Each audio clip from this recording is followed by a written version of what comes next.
today, there are a number of frontline staff who have made this hospital run smoothly every day and who serve the patients of our community. I would be remiss that on behalf of the Board of Directors, I didn't take this very public opportunity to acknowledge what they do every day in caring for our community, and they have made the last 2 years, as we have dealt with the challenges of the COVID pandemic, bearable. Thank you very much. It is now my pleasure to introduce Mr. Willem Bouma, who's our provincial member of parliament and a good friend of mine. Willem?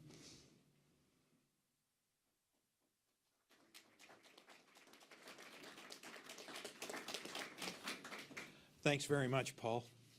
I'd like to welcome everyone to this historic announcement in Brantford and Brant. It's always good to be among friends. It seems like a lifetime ago when I was a Brant County councillor. I recall there were calls for a complete redevelopment of the Brantford General Hospital. These capital requests are a multi-decade endeavor. In my first 2 weeks after taking office as MPP, finding out that Brantford was not on that list at all, I jumped into high gear immediately, and we literally started from zero to where we are today. We all recognize the urgent need for redevelopment of the Brantford General Hospital as outlined in the Ministry of Health appointed supervisor's final report in 2019.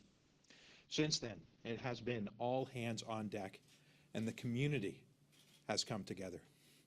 Businesses, community organizations, school children, and hundreds of constituents have contacted my office showing their desire for a redeveloped BGH, essentially a new hospital that will better serve a growing community. Mayor Kevin Davis's rooftop advocacy video was amazing.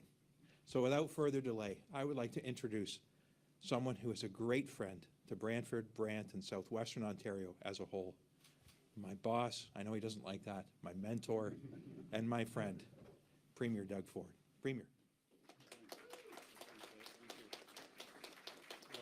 Well, thank you so much. Thank you so much, folks, and good morning. And I just want to thank Will. You know, without Will pushing this, and my favorite saying throughout this pandemic, you're beyond someone like an 800-pound gorilla. He is the 800-pound gorilla, and he was on our back because honestly, this just wouldn't happen without Will really pushing it forward. And I want to welcome again the mayors, Mayor Bailey, Mayor Davis, and my right-hand person that's been beside me, shoulder to shoulder. We've been connected at the hip for right from the beginning of our mandate, but over the last 2 years is the best Minister of Health, Deputy Premier you could ever ask for, Christine. Christine's been working for the people of Ontario for over 16 years, and I'm going to miss her. She's just a wonderful person, big heart, and our family and has a friendship going way back for close to probably 20, 30 years.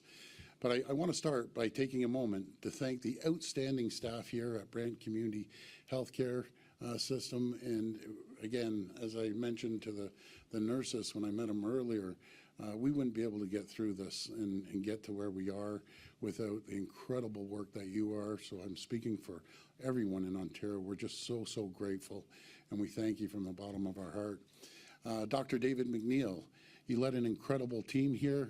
Thank you for your leadership, along with Chief Hill of the Six Nations. Chief, great to see you. And I'm not too sure if Chief Laforme has arrived yet, but I want to acknowledge Chief Laforme of the Mississaugas of the Credit First Nations, who are here today representing the Indigenous partners that we have an incredible relationship with. Friends, after 2 very long years, we've come so far. Now, because of the sacrifices made by every Ontarian and the amazing care provided by our healthcare heroes, we've been able to safely and cautiously reopen the province. Our government has a plan to build a stronger, more resilient province with a health system that can respond to crisis. Today, as part of that plan, our government is delivering on our promise to bring real help to the people of Brantford. We're stepping up with investing $2.5 million to support the planning grant of Brant Community Healthcare and the major redevelopment of this project, and it's going to be a beautiful development. This is the first step of a redevelopment that will see an expanded Brantford General Hospital with a new patient tower, a renovated intensive care unit, updated surgical suites, and an improved mental health and addiction care. It will add 70 much-needed new beds to the hospital, bringing capacity to 380. This redevelopment will help put patients first and serve this growing community and everyone who calls it home. Here in Brantford and across Ontario, we're making good on our promise to end hallway health care with a historic, these are big numbers, with a historic $30.2 billion invested over the next 10 years to renovate and expand hospitals right across this province. We're bringing world-class health care to the people regardless of where they live. We're not just putting a Band-Aid on Ontario's healthcare system. We're getting shovels in the ground and investing for a stronger future for generations to come. Our province has come so far. We can't afford to go back to the politics of no. Instead, we're a government saying yes. Yes to building modern hospitals, yes to investing in our communities, and yes to building a stronger and more resilient province. Friends, let's say yes to a better and brighter future for all the people of Ontario. Thank you, and God bless each and every one of you. Now I'll pass it over to Dr. David McNeil. Thank you, everyone.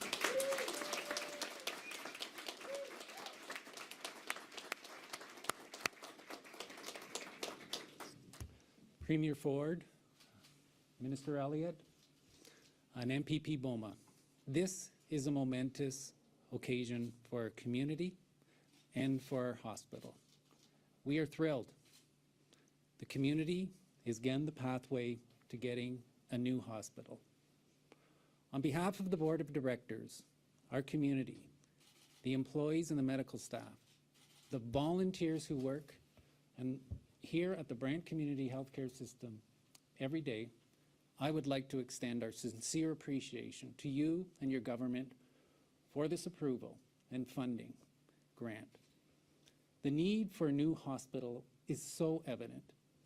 Our community is growing, and the hospital infrastructure housing the majority of our acute care services is old.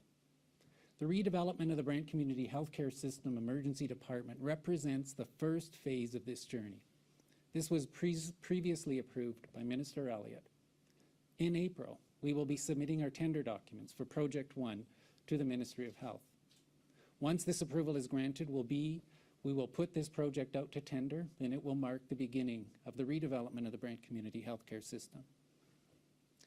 This will bring us towards a new hospital here in Brantford, serving the communities of Brantford, Brant County, Six Nations, and Mississaugas of the Credit and beyond. Mr. Boma, thank you for being our champion. After each meeting that Mr. Emerson and I had with you to discuss the hospital's need for redevelopment, there was always follow-up. You facilitated over the last several years the opportunity for the hospital to make submissions through the Ministry of Finance pre-budget consultation process. I know that you articulated the urgent need to move the hospital's redevelopment project forward effectively within government, and today's announcement is evidence of that. Your support has been much appreciated.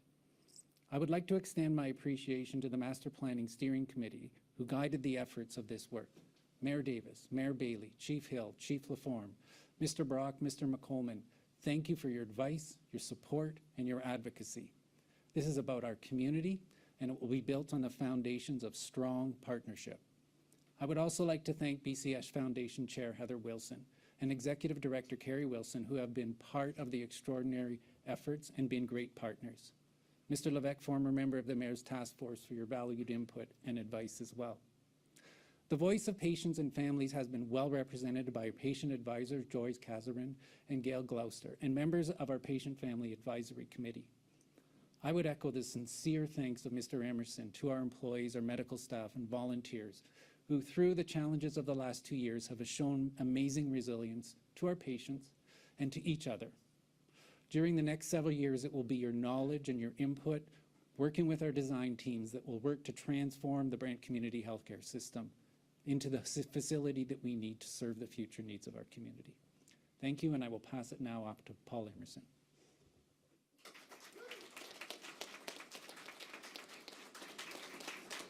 Thank you very much, David. Thank you, Premier Ford. Thank you, Minister Elliott. Thank you, Willem. This is an amazing first step for this community. We're all going to have to work together for the next 5, 6, 7 years to pull it off, and we can do it. I also want to say I was remiss and I didn't mention that Peter Quinlan, our vice chair, is there. I see you sitting there, Peter. And I know our whole board of directors would have liked to have been here today, but there just wasn't room in the room. So thank you, everyone, for coming. Thank you, Premier. Thank you, Minister. And we look forward to the next steps in moving this forward.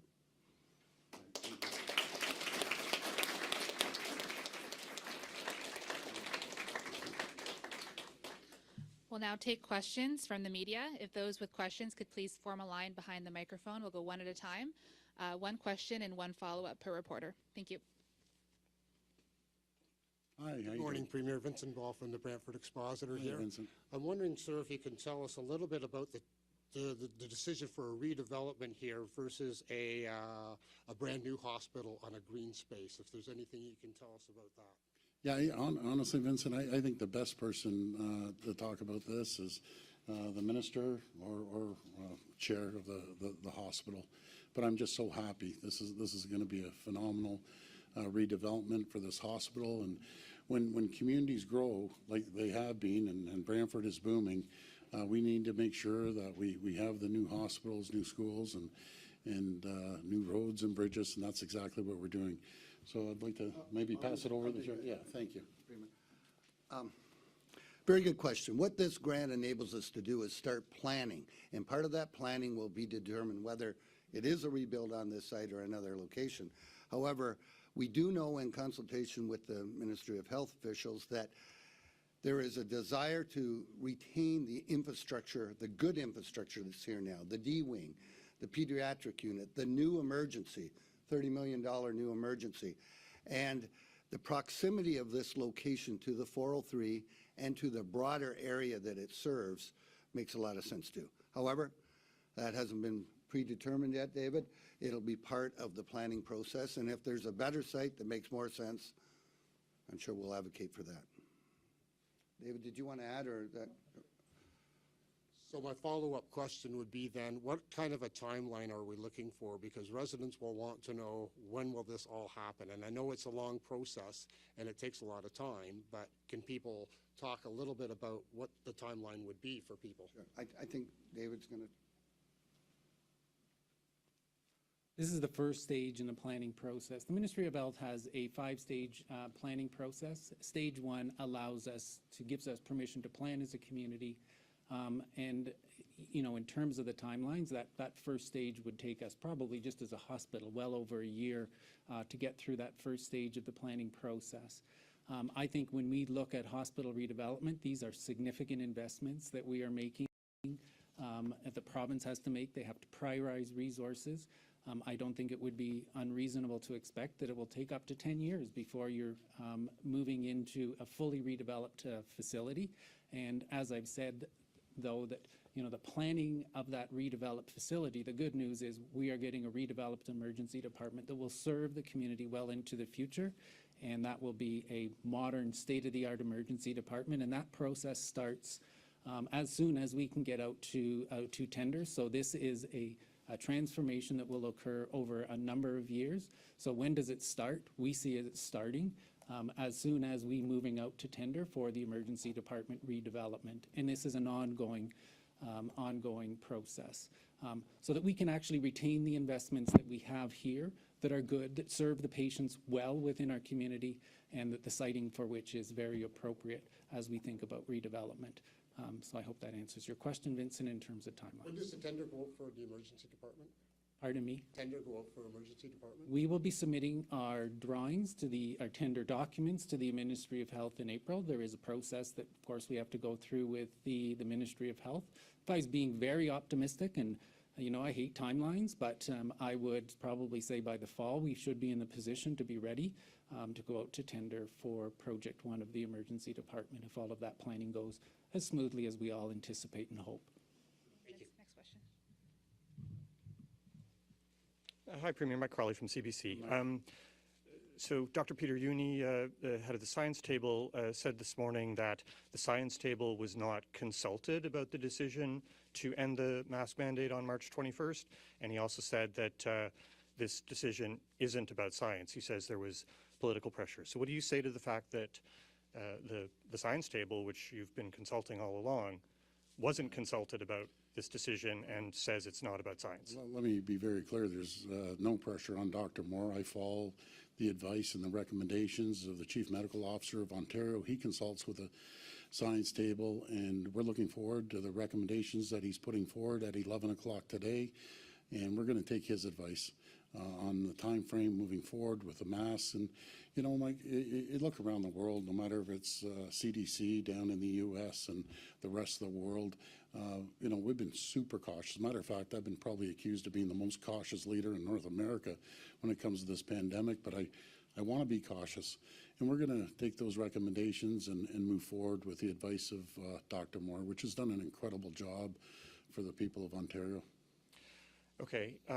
If assuming you're going to accept his recommendations for lifting the mask mandate, what happens if things change in the spring? Like if there is another wave, how confident are you that there's not going to be another wave of COVID in the coming weeks? Yeah, thanks for that question, Mike. No one has a crystal ball when it comes to this pandemic, but we feel we've invested strongly in our healthcare system, into the people right around this room here have been absolute champions, and we're very, very grateful. We've all, not only Ontario, but the whole world has learned so much over the last 2 years, and we're in much better shape than we were prior to this pandemic.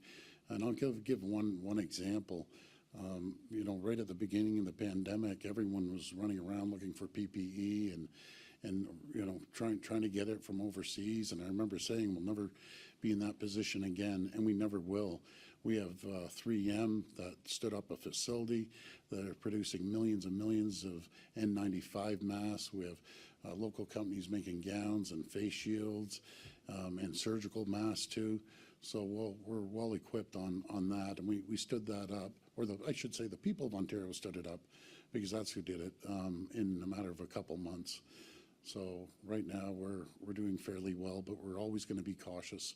And anyone who wants to wear a mask, Mike, they're more than welcome to. It's going to be up to the people. Morning, Premier. Jason Godola with CHCH. Hi, Jason. Hey. Is it acceptable for municipalities or even public health units to continue with their mask mandates if that's the direction that they choose to go to? Well, they're going to have to go through Dr. Moore, the Chief Medical Officer, and he's done an incredible job. But I just want to thank all the public health officers throughout the 2 years. They've really worked hard, along with our frontline healthcare folks. They've done an incredible job. We wouldn't be here today if people of Ontario didn't follow the protocols that were laid out by local public health officers and the Chief Medical Officer and the great healthcare folks here. We know how COVID-19 measures have been pretty divisive.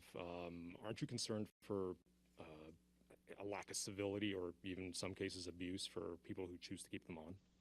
No, you know something, we're going to move forward cautiously, and if someone wants to keep them on, God bless them, you know, good for them.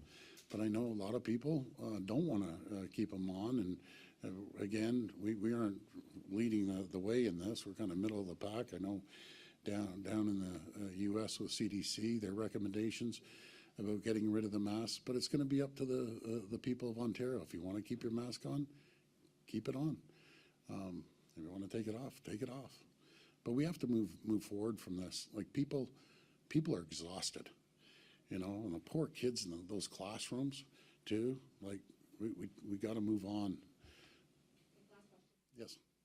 Hey, Jamie. Hi, Mr. Premier. Good morning.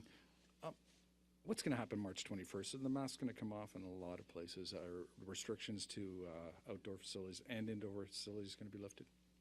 Well, you know, I'm not going to steal Dr. Moore's thunder. I'm going to We got 30 minutes. 30 minutes. Yeah, I'm going to let him give you the details. He has a very strong plan, and he's worked really hard on it as well with collaboration with our great Minister of Health. and we feel it's a strong plan. So, Jamie, with all due respect, I got to kind of let Dr. Moore roll out the details of that, if that's fine. And it is a huge decision, or a huge announcement. Why won't you make the announcement? It's only 30 minutes away. Plus also, yeah, why won't you make the announcement? It's a huge announcement. yeah, All of I Ontario is waiting understand for the that. shoe to drop.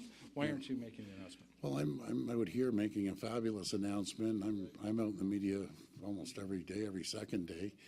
And I really believe this is an opportunity for Dr. Moore to put his recommendations out. I'll be commenting after, but you know, Dr. Moore has worked so hard day in and day out, and I don't know, I just don't feel I should be out there trying to steal his thunder. This is an incredible person that's worked so hard. So let's let Dr. Moore put his plan out there and recommendations, and we'll move forward. All right, thanks, everyone. So Thank you. I just want to thank everyone once again. Thank you so much for everything that you do. I'm just so grateful, and we're gonna get a beautiful new. We're gonna revitalize this whole building, and thank you for your leadership. And Will, you're an absolute champion. This would not be happening without you and the great leadership of Minister Elliott. So thank you, and God